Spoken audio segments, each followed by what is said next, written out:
Good evening, everyone, and thanks for joining us for another episode of Topic UFO. Tonight, we are going to be talking to Chase Kloetzke. Chase has done a plethora of different things within the UFO community. She's been in the DoD. She's been in MUFON, Star Team director.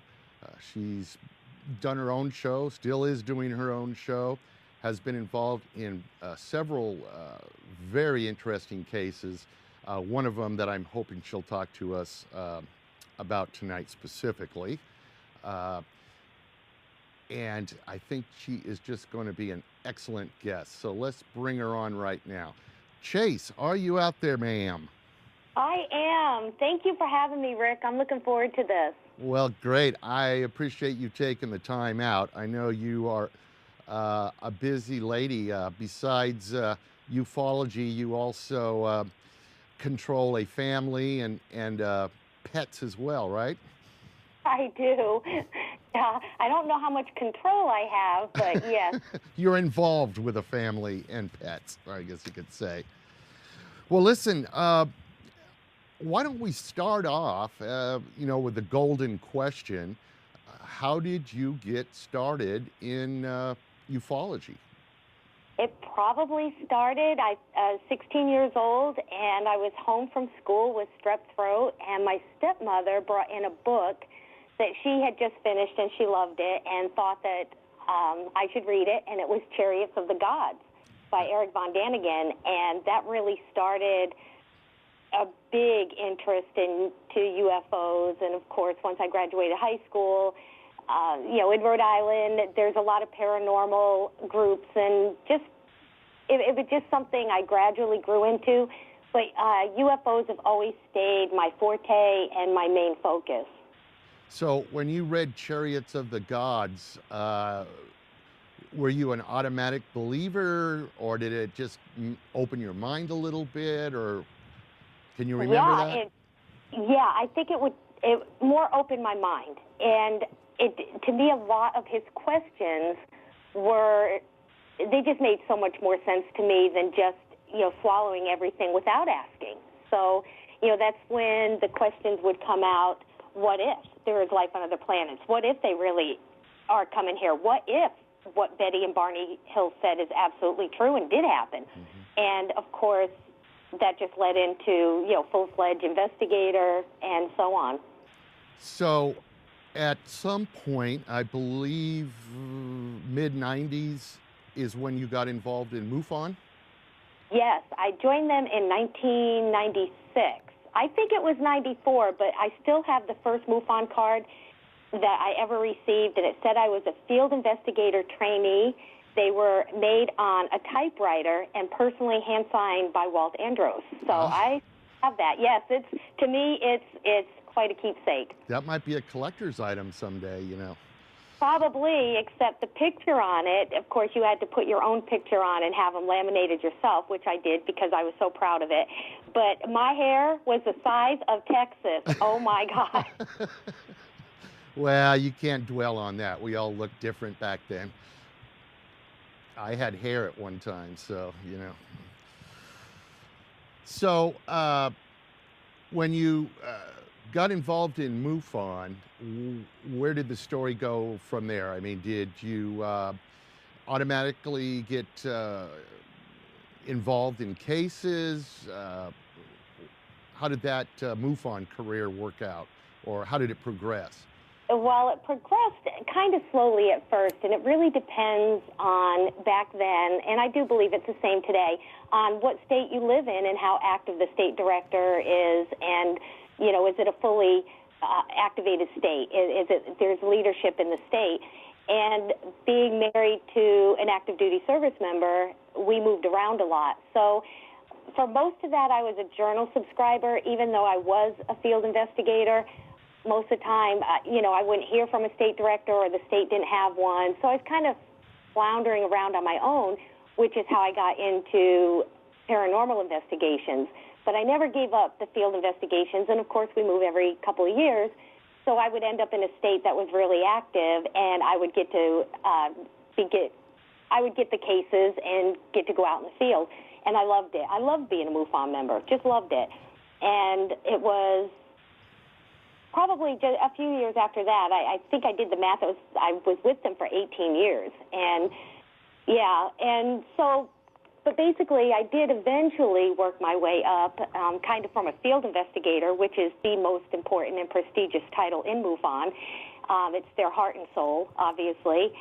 But then I jumped up and put my application in for Star Team Manager, and I did it, Rick, because I wanted them to know that I was available to put more time in and to give them more dedication and do more cases. I didn't think I had a chance in Hades of getting the Star Team position, but I did. It was appointed by the board of directors at that time. It wasn't just handed out. And it was through an application and vote process. And I was very honored. It was the best job I ever had. To this day, I loved being the Star Team Manager. It also came with a title of Deputy Director of Investigations. That was kind of, more for the authority, but Star Team Manager, friggin' rock. Now, just so people that don't know a lot about MUFON, the Star Team is really the group that gets the real interesting cases, right? If there's been physical evidence or something like that, it's supposed to go to the Star Team, correct? Well, they're supposed to be the most experienced investigators, and with that, you get the Category 3s, which are any case that offers a chance of physical evidence, trace evidence, biological entities. They're your more complicated cases. So the Star Team was really developed. There was a Star Team before the one I did, which involved Bigelow, and, they got paid, and it was this big debacle. I was the one that came in after that whole mess, and our Star Team really just took the most experienced, and we went after those big cases. You've got to have experience in forensics and evidence collection to properly gather some of these cases we were getting, and they're coming in. MUFON takes in about 900 reports a month on an average. Well, I tell you, being this Star Team Manager, you must have seen and or been involved with, I guess you could say, many unusual high visibility cases. But there's one that I'd really like you to talk about, and that's the one that you did actually here in the state of Tennessee, where I'm at. Can you kind of give us the nickel tour of that case and not leave out the great ending? Okay. Well, that one actually started out as a light in the skies case, and it's why I would always tell investigators, don't roll your eyes at these guys. They're not useless. There's a lot of information that can be learned from lights in the sky. And it started out that way, and I know we don't have a whole lot of time, so there may be some details that I leave out, but basically the witness was, in contact with me for a couple of weeks. This was during the time of the big 1,000-year flood that Tennessee experienced from Nashville to Memphis. We were part of that. Half our living condition was under 6 to 8 feet of water, but we stayed in contact with the witness and finally made arrangements to go out there, I believe on a Saturday, and he ended up calling on a Friday and said, you need to get out here. He says, those 3 lights are back, the triangle. And I had my go bag and out the door in 15 minutes. It was crazy. It was just so fast. And I picked up a secondary investigator, and we were on our way to this location. And sure enough, when we got there, we were not in the driveway more than just a few minutes. And he walked us over and showed us, we're kind of getting the landscape and the big view. And he goes, well, there they are now. And sure enough, it's one of those things where the secondary investigator and I are looking up and we're waiting to point out the, FAA lighting and, or a tower or, wow, it's not moving but because it's Venus, anything. Oh, that's a satellite. Let me show you, So, and we couldn't do that. And we're kind of scratching our head at this point like, oh, my gosh, what is that? Because satellites don't make right-angle turns and they don't stop. In the sky down to a tree line and then zip diagonal. So it's like, what are we doing here? And now when you saw those, when you saw the lights for the first time, what type of elevation do you think they were it was at? like a flying airplane. Okay. It is definitely that high. They weren't close. They weren't, it was definitely a normal flight height. Okay. Honestly, but what was so strange is it didn't matter where you looked. At this point, the witness said, hey, I got this big field out here. Let's go down there. You have a big panoramic view. There's no trees around, so you can see. And we kind of go through the woods. We're down this long dirt road, and it opens up to this, 100-acre cornfield. Well, the corn is only 4 to 5 inches tall, so it's pliable, so we can still drive and get out there. And we're standing in the middle of this, and, you're watching these 3 or 4 lights over here, and they're all, coming together, converging and spreading out apart and doing little maneuvers. We kind of call it like they're dancing. Mm-hmm. If you get bored of that, turn to your left because there's 5 or 6 over here, or look straight ahead, and you can see 4 or 5 over there. It was insane. And then all of a sudden he says, oh, my gosh, that's what I want you guys to see. Here it comes. And sure enough, here comes this light. And then you see 2, and then you see 3, and it's getting closer, and I'm getting excited. I mean, both the secondary and I are, looking at each other, and we're about ready to jump out of our skin. We're so happy because we see an outline of a triangle. Oh. This triangle, just slow, silent, huge, flies directly over this cornfield, right over our heads. I'm strapping pictures. I have all this equipment out there, Rick. All of it fails. I can't get a picture. Everything's just done. It's like a tri-field meter. It's not registering. It won't even turn on. It's dead. I'm freaking out. I remember saying, I'm going to throw this effing camera across this stuff. I'm so frustrated. And we watch it leave, and I thought we had battery drain, which is commonly reported in UFO cases around, objects, mm-hmm. UFO. And all of a sudden, everything turned on. It didn't drain our batteries at all. It just froze our equipment. So it was a temporary pulse of some sort that caused the electronics not to work. Absolutely, but we were excited. We were so excited, and of course now, the witness is excited because he's not crazy. He now has, witnesses, investigators that saw what he's been seeing. And we don't have any reason to lie for him. Like he could say to his wife, did you see that? Oh, yes, honey, I did. You're okay. You're not going insane, yeah. We had no motive for that. Well, I remember turning around because I decided to change the batteries out anyway. I didn't trust that all the equipment had come back on. We needed to get out there and still try to get readings, see if there was any sort of trace evidence, which, we're just desperate. We're excited. We're field investigating. Let's do our job. So I turn around, I'm getting the battery pack off, and all of a sudden I just started feeling really uneasy. And I remember turning around and asking everyone, I'm like, hey, does anyone else feel uncomfortable because, we're being observed? And I said, and I don't mean from up there. And I put my hand down. I said, but down here. And about that time, Rick, this fear gripped me. Now, we haven't seen anything but that triangle. Haven't heard. Nobody has indicated anything. And all of a sudden, I am gripped. Every single cell in my body is on fire, terrified. I remember turning and running across this field.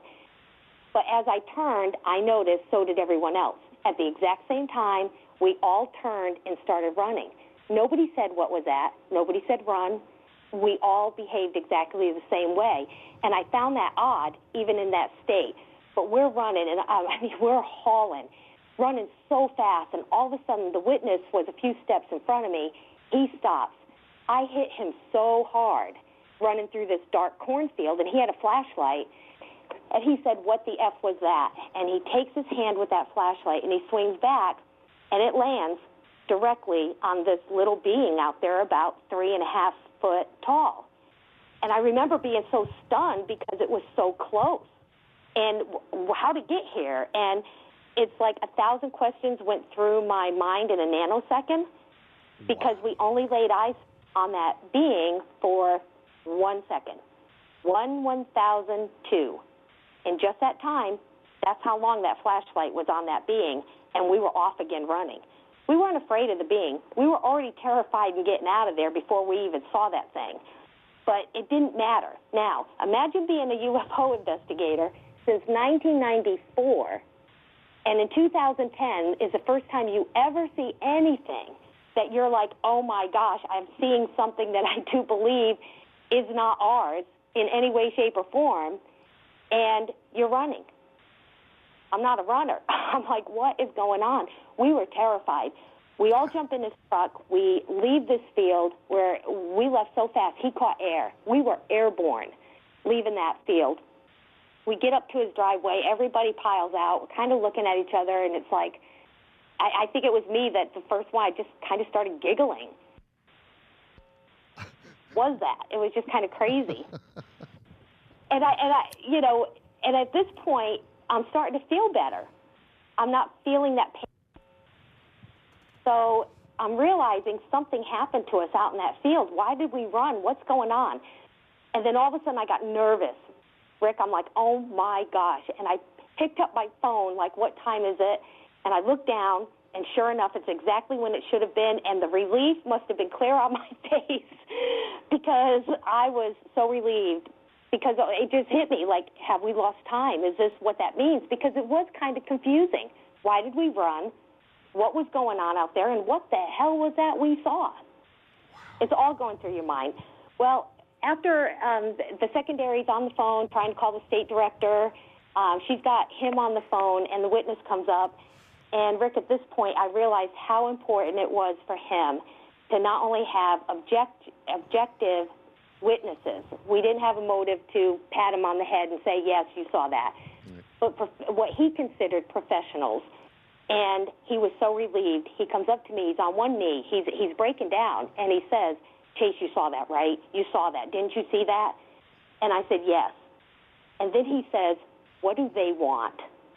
He didn't say it. He said, what do they want? And I just looked at him and I said, I don't know. And then he said, but you saw that, right? What is it? And knowing we cannot talk about it until we're now debriefed separately because, we're now witnesses. The investigators have turned into witnesses. I just looked at him. I remember saying it was real. And that was kind of the last we talked about it until the next night. Eddie Middleton came back out, and he interviewed me and the witness separately. And the secondary investigator, it wasn't until this time that I realized she hadn't seen the little being out there. She was already, before she started running, was already past it and closer to the vehicle. So she hadn't even seen it. And I didn't realize this right away. So, well, pretty much before you move forward, I got to ask you, what did this being look like? The first thing that struck me was how frail and twig-like the legs were. In fact, I was so focused on those legs because I've never seen anything like it. I was surprised because there's no way these little twigs could hold up that body. That's. I know it sounds crazy, but that's just what I remember. And it was so shocking because the second thing I remember thinking was, oh, my God, this is not that cute little Roswell thing. That's exactly what went through my head. This is not that cute little Roswell. Now, the other thing, Rick, that, it didn't strike me at that moment, but it was soon after. Tennessee, imagine way back out. This is not a big town. We're not near a city. It is way out there. We're in the middle of a cornfield. There's no lights. That place was dark. How do you go from that kind of darkness? And when he put that flashlight square in his face, there wasn't a flinch, a movement that I could see. There was nothing.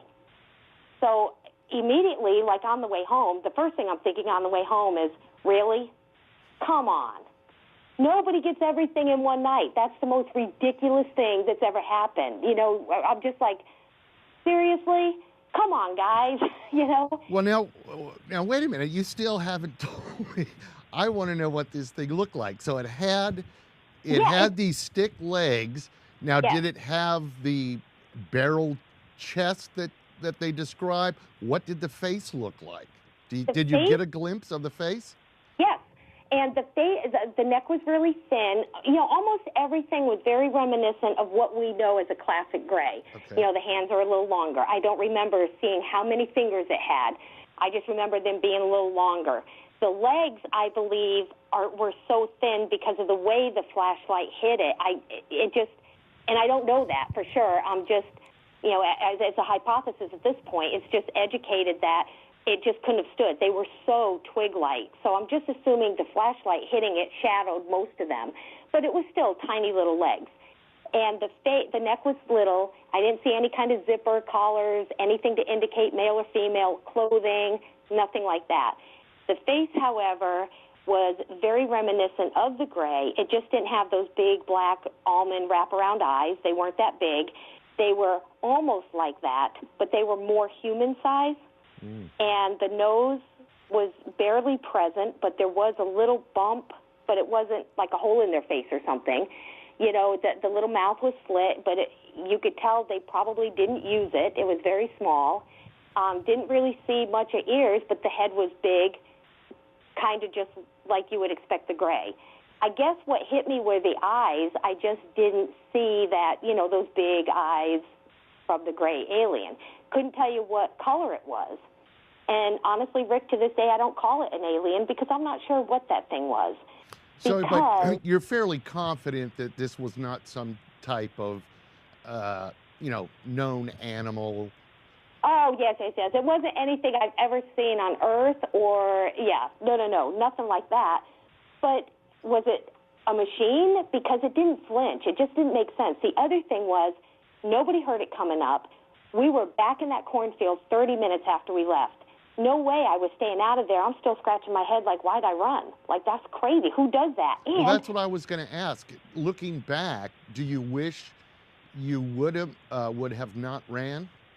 We had no control. I'll be completely honest with you, and that if you knew me personally, you'd know that is everything against me is just telling you I have no control. It's almost embarrassing to tell you that. I honestly feel like I don't know if the being was doing it, if the triangle did it, if the being was trying to contact us to warn us. I don't know what was going on. All I know is that terror was put upon all of us. We acted hive-minded. We were supposed to get out of that cornfield. For whatever reason, if we were going to be harmed, we were being saved, I have no idea.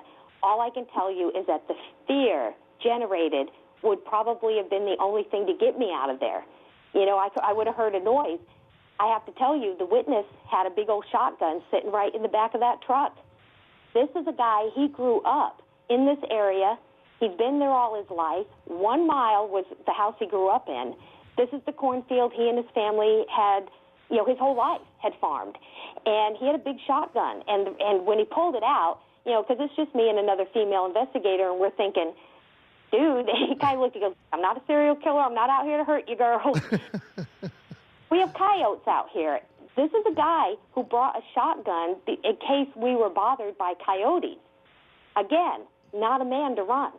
This man wasn't prepared to run from anything. He had a shotgun to shoot a coyote. Well, listen, let me take you back even just a little further. When the witness, the original witness says, oh, here it comes, and the triangle came down and came over you, how low would you say it was? Or how high in the air would you say it was when it came over you? Right. It was, again, about the same level as a low-flying plane. That, I'll be very, very honest with you because I am with everyone. That was about the only thing that we disagreed, the three of us. Does that make sense? Yeah. So people saw it at different levels or thought they saw it at different levels? Yes, because I'll be the first one to admit I couldn't tell you a plane is at 30,000 feet, 20,000 feet. I have no clue. It's very hard to do, yeah, especially at night. Yes, and that was the problem. The secondary witness thought she thought it was about 30,000 feet, admitted the same thing I did, which is really not good at it. I said it was more 15 to 20,000 feet, and the witness said right between us. So somewhere between there. What I like to say now is because we never could figure out even, as we, put our hand out and, did all the standard stuff, it came out to be about 18 to 20,000 feet. So now, and what was the configuration of the triangle? Did it did it have 3 white lights and then a red light in the middle, or was it different? Yes, that was exactly it. And the red light wasn't exactly in the middle, but close to the middle. But once it got over, as you could tell, it wasn't like smack dab in the middle. And it wasn't blinking. None of the lights were strobing or anything. It was just a silent, forward-moving, absolutely perfect. And if you've ever seen what we call the triangles that are going through, it's not like you've ever seen anything go through the air before. It's different. It's hard to explain unless you've seen it. The way they travel, Is this where they kind of like jerk through the air, or no? Absolutely not. Be more smooth, and it was, it's really hard to describe, and it just never slowed down, never sped up. It just glided through the air and the atmosphere, and it just went over us. But like I said, completely silent. And of course the speculation is that it's most likely advanced military technology because, these are also not crafts that have ever been witnessed shooting up or making a right angle. So we have technology that can go forward and advance at, kind of that banking. So, and those are kind of the maneuvers of these vehicles as reports come in. So who knows?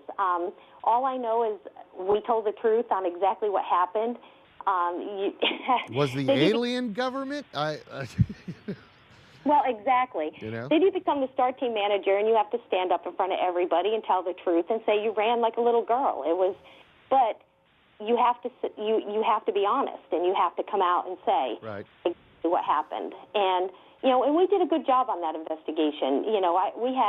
We went back. We couldn't find prints. We couldn't find anything. So, hence the theory of the hologram, because how did it get there? We didn't see any way it could have even come up to us because, Rick, when we saw it, it was 6 feet from us. 6 feet away. 6 feet. Yes. Not, my husband's taller than that. Well, Seriously. and you said at that time of the year, the corn was only 4 or 5 inches tall. So, I mean, there was nothing to block it. Exactly. The view, right? Yes, and let's not forget it was right after the flood, and that was something I put in the report because it was very, very, very important.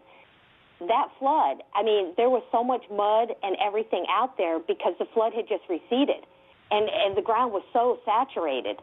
Wow. There wasn't a print out there. I mean, you could see us all over the place.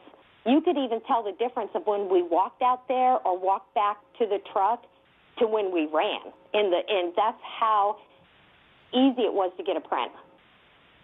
It was crazy, and there was nothing. So, well, I just envy people like you. That's even though it was probably scary as hell, I still envy you because, like you say, how many people get to see everything in one night? But it gave me more questions. It hasn't solved anything because when you see it's so unbelievable, now my questions are, was it a government experiment? I mean, let's face it, they knew we were coming out there. It's just all these things, and you have to maintain some objectivity. I can't say because I saw this triangle, yep, I saw a UFO. Well, you did. You saw a UFO. It was an unidentified flying object, right? Right, but at the same time, what I was going to say is I can't say I saw a UFO from Pleiades or... Right, exactly. I can tell you that what we saw, I don't believe in any way, shape, or form came from this technology we have as humans. We just don't. I don't believe it. The little being, I don't know what the hell that was doing, but the stuff we saw that night was exactly why we have ufology. Yep. It's unbelievable that we have control over that kind of technology. It's not happening. That's why we have a field. That's what those things... But seeing those things have just raised 100 more questions than I had going in. Well, I tell you, I know, roughly where this case happened, and I know for a fact that activity continues in that area. Yes, it does. It's a hot spot for sure. Absolutely. Absolutely. And man, I wish I lived a little closer, but I don't. Well, listen, thank you so much for telling us that case, about that case, because it truly is an amazing case. You're very lucky in several ways, but we are getting down on time here, Chase, and I just want to ask you. I know you have a radio show that you do, right? I do. I'm on 3 of them, but Three. the one I Okay. called Project White Paper, and that's a show that I do by myself, and it's UFOs, cryptids, paranormal, and then I have a radio show that once a month we do a special, and I'm partnered with Richard Dolan, Peter Robbins, Mac Maloney, and Nick Redfern, Wow. and we do that one once a month. And then I have just been asked and accepted to join the panel on AboveTopSecret.com, which we all know is the largest conspiracy UFO website in the world, and has been for a decade. So, and that show is, we talk about whatever is trending on that website every week. So, and that's just so much fun. And also just writing a field manual, a field investigator's manual, that's going to be very detailed and take anybody who's never even been on an investigation, and I'm going to take them from A to Z on how to become one, really, really professional investigator. And I'm doing that because I'll be teaching the field investigator course through a university called IMU, which is the International Metaphysical University. And again, our department is partnered with Richard Dolan, teaching a history class on ufology. And so there's a lot of good things happening right now. Excellent. Well, listen, I will put the links up for all your shows, and people can definitely check them out because it sounds very interesting. So I guess lastly, Chase, now you talked about writing this manual and stuff. Are you going to continue being involved in actual case investigation, or I've never doing that. I can't. I just can't. Yes, in fact, a lot of my shows are done live and on location. And yeah, I've been in the swamps in Louisiana chasing the Honey Island swamp monster too. Yeah, I love investigations. And on my website, which is, www.chasekloetzke.com. Oh, let's say that again slow, please. Okay. And it's just my name, Chase Kloetzke, all one word. Okay.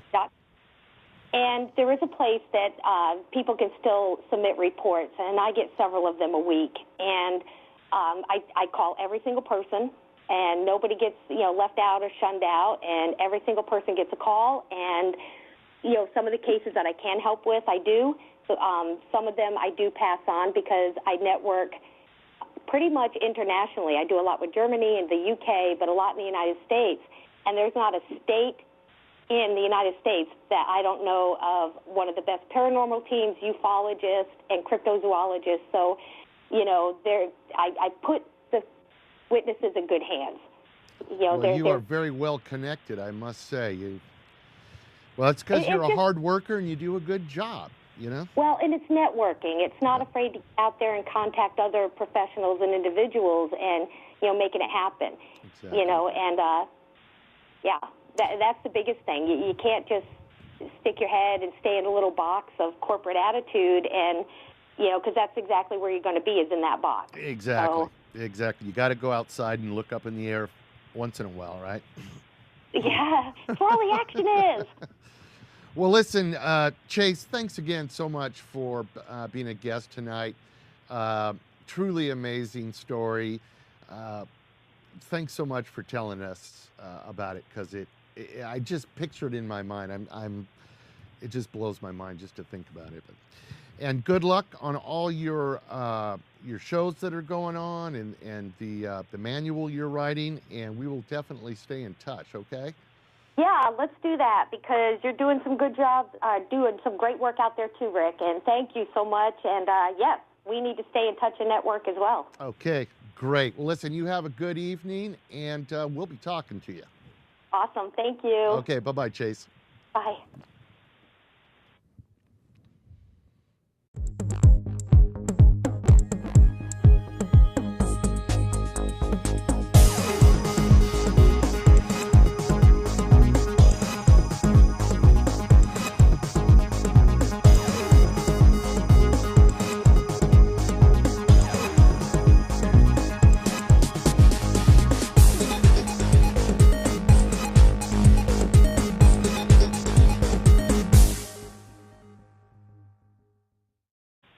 plethora of different things within the UFO community. She's been in the DoD. She's been in MUFON, Star Team director. She's done her own show, still is doing her own show, has been involved in several very interesting cases. One of them that I'm hoping she'll talk to us about tonight specifically. And I think she is just going to be an excellent guest. So let's bring her on right now. Chase, are you out there, ma'am? I am. Thank you for having me, Rick. I'm looking forward to this. Well, great. I appreciate you taking the time out. I know you are a busy lady. Besides ufology, you also control a family and pets as well, right? I do. I don't know how much control I have, but yes. You're involved with a family and pets, I guess you could say. Well, listen, why don't we start off, with the golden question. How did you get started in ufology? It probably started, I was 16 years old, and I was home from school with strep throat, and my stepmother brought...